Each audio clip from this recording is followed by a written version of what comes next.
Alfred Jarry a dit « Ce n'est pas amusant d'être libre tout seul ».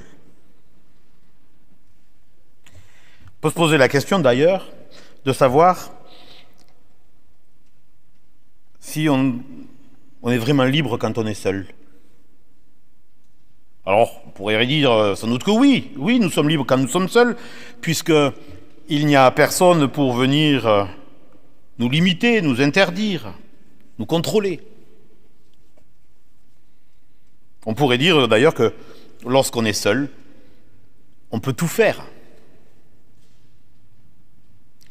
En fait, on peut, oui, tout faire, mais dans la limite de notre conscience, parce que qu'on le veuille ou non, nous avons en nous toujours une conscience de ce qui est bien ou de ce qui est mal, de ce qui peut se faire et de ce qui ne peut pas se faire. Et même nous avons en conscience ce que j'ai vraiment la possibilité de faire et puis les limites qui sont là. Mais si cette liberté semble totale, en fait, même lorsque je suis seul, cette liberté est limitée parce que je ne peux pas tout faire. Je crois que le seul fait d'être seul est déjà une limite. Je ne peux pas, seul, par exemple, dire du mal de quelqu'un ou du bien de quelqu'un. Parce que ça impliquerait automatiquement qu'il y ait un quelqu'un, même s'il n'est pas à côté de moi. Et donc, quand je dis du mal de mon voisin, c'est bien qu'il y a un voisin et qu'il est donc là, quelque part. Je ne suis pas seul. Mais je ne peux pas tout faire également parce que je suis un corps, un physique, et que ce corps est soumis à certaines règles, à des lois naturelles. Je ne peux pas décider d'arrêter de manger pour gagner du temps sur mes journées, parce qu'au bout d'un certain temps, même si effectivement je peux, moi, personnellement, tenir quelques jours, au bout d'un certain temps, quand même, je tomberai malade, et si j'arrête vraiment de manger, mes capacités motrices et intellectuelles vont baisser, et je finirai bien sûr un jour par mourir. La liberté implique donc qu'il y ait de l'autre. De l'autre qui me permette de placer une limite. Et la liberté est alors ce rapport que ma conscience a avec cette limite.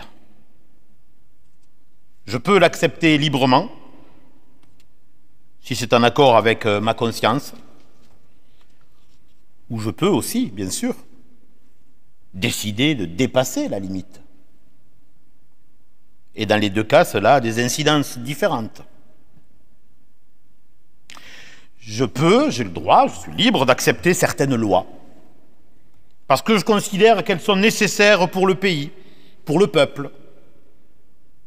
Mais j'ai aussi la possibilité de refuser d'appliquer une loi, surtout si celle-ci me paraît injuste. Dans ce cas, je sais en conscience que je transgresse.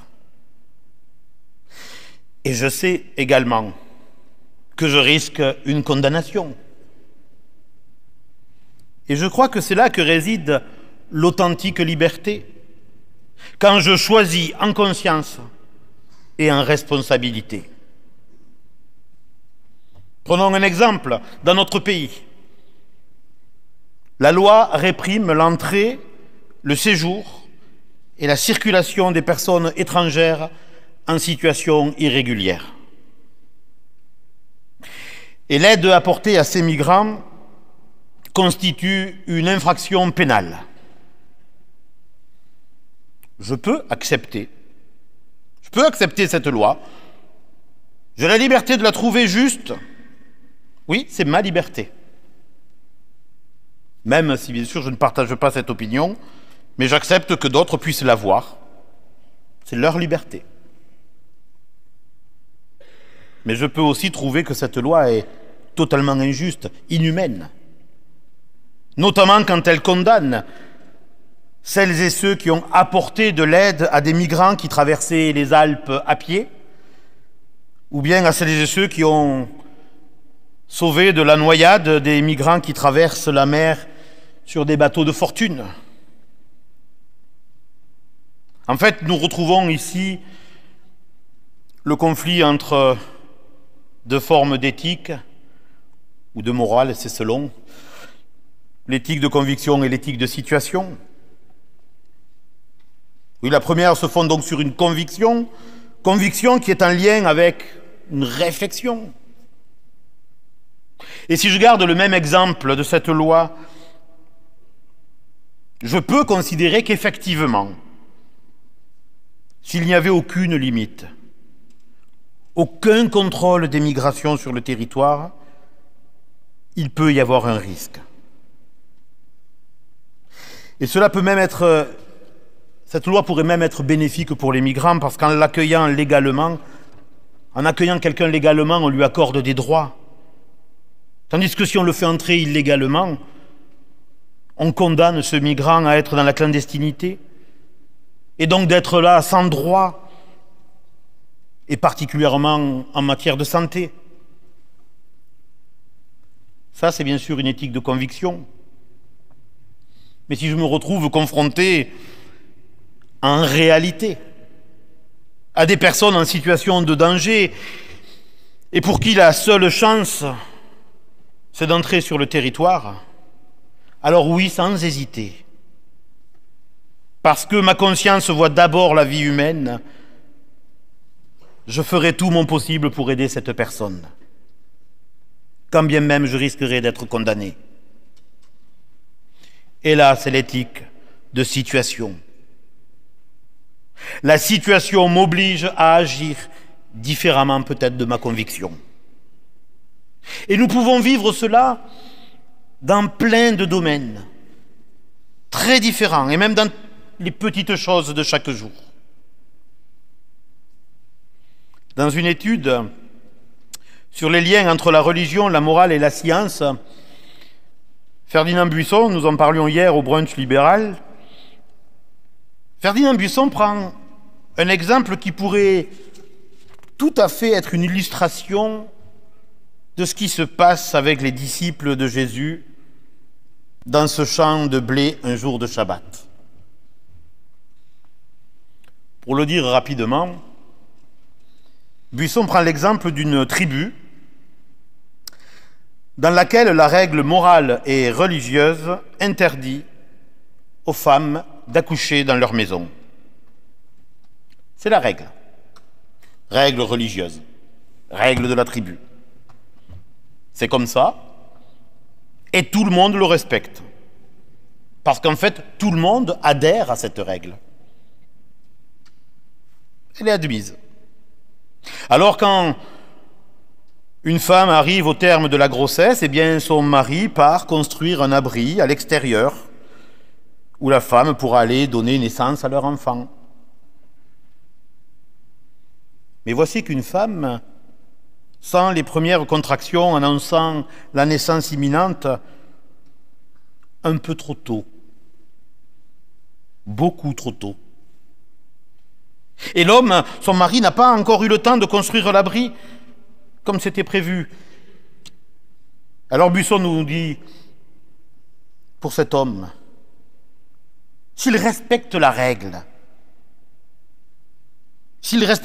eh bien il n'a qu'à prendre sa femme, creuser dans la neige un trou où il pourra la déposer, mais il sait que le lendemain, il la retrouvera sans vie. Alors soit cet homme accepte de se soumettre à la règle religieuse qui semble pourtant immuable, soit il transgresse la loi religieuse parce que sa conscience l'oblige à changer de morale. La règle n'est plus le bien, et le bien est dans la transgression.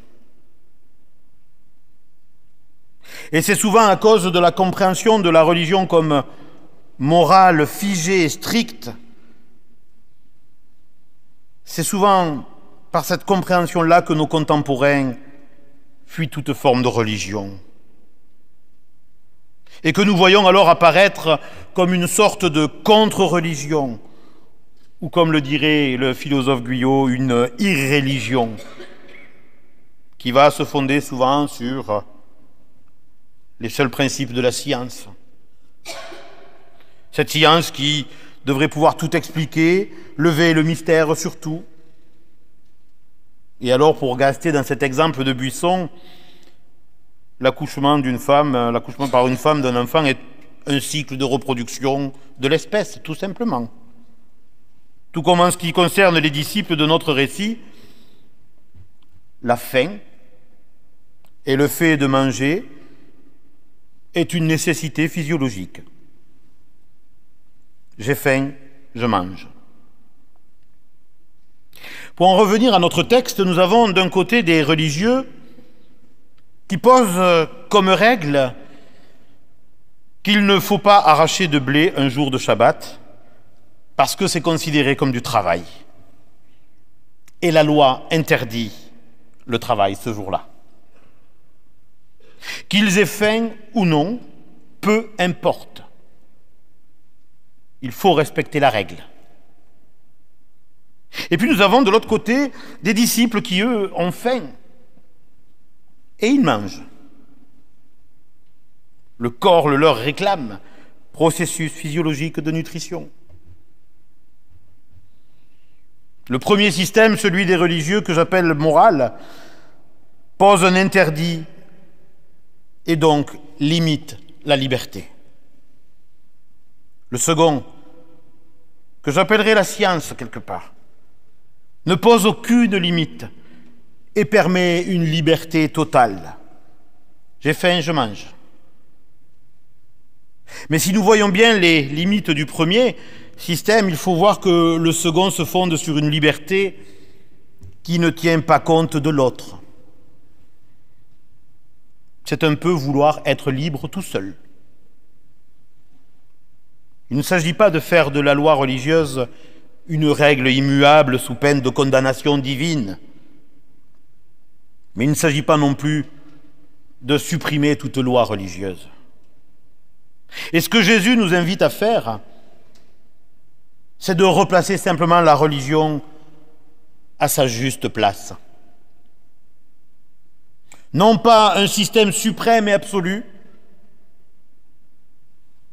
non pas une chose à supprimer,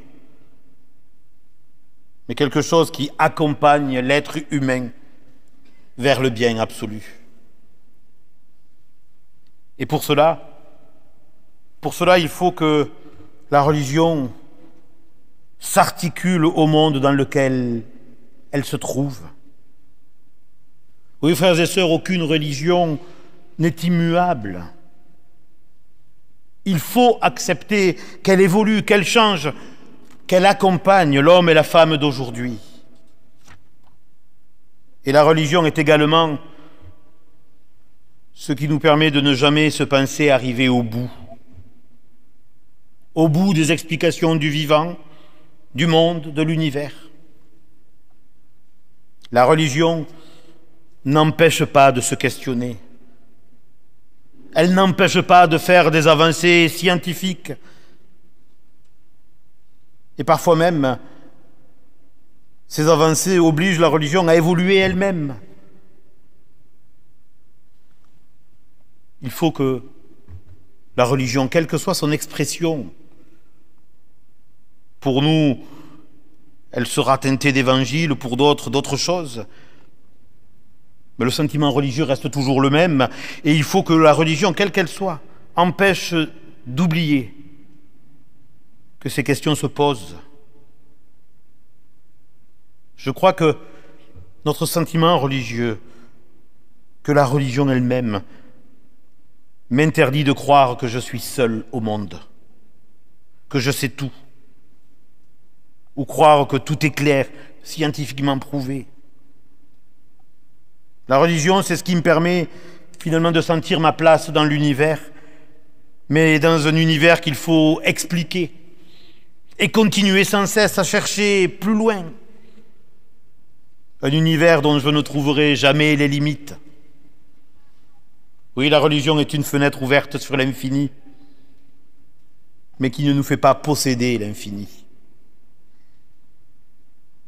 La religion nous fait simplement échapper à la prison du fini.